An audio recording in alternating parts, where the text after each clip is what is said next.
Your read aloud today is about Neil Armstrong. And Neil Armstrong was the first person to walk on the moon. They sent a rocket up to the moon and he got out of his spacecraft and he actually walked on the moon.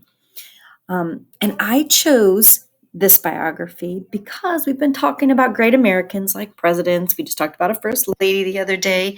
But there's also a lot of important Americans that have nothing to do with being president. And he's one of them. And he's also one that's from right here in Ohio, just a few miles from where you live, is where he grew up. So I thought it was important to include a famous American from around where you live. The early years. Neil Armstrong was born on August 5th, 1930. He was born near Wapakoneta, Ohio. Like I said, just down the road from us. Neil was very smart.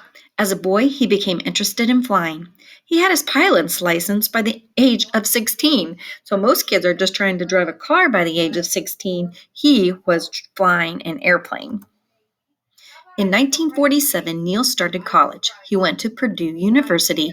He studied aeronautical engineering. Now, Purdue University is very close to here too, really. It's in Indiana. Joining NASA.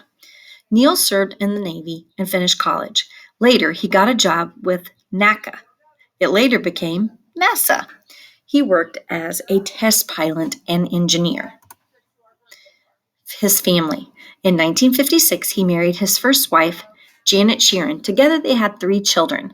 The family moved to Houston, Texas in 1963. Neil joined the astronaut program there. Missions and the Moon. On March 16, 1966, Neil went on his first mission.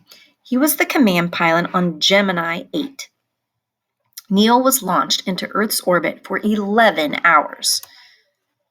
Neil's greatest mission came in 1969. On July 16th, Neil and 2 other men were launched into space.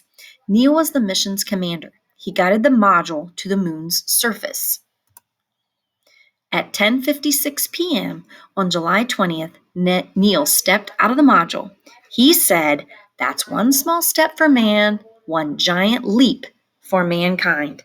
He was the first man to walk on the moon. Later years. Neil stayed at NASA until 1971. He later became a professor. Neil died on August 25, 2012 at the age of 82. All right, and here's a timeline. We've seen the timelines a couple of times in these books that were biographies, stories about people's lives, and the timeline marks very important events from the time they were born until the time they die, if they are no longer living. So the timeline of his life marks the important events in his life.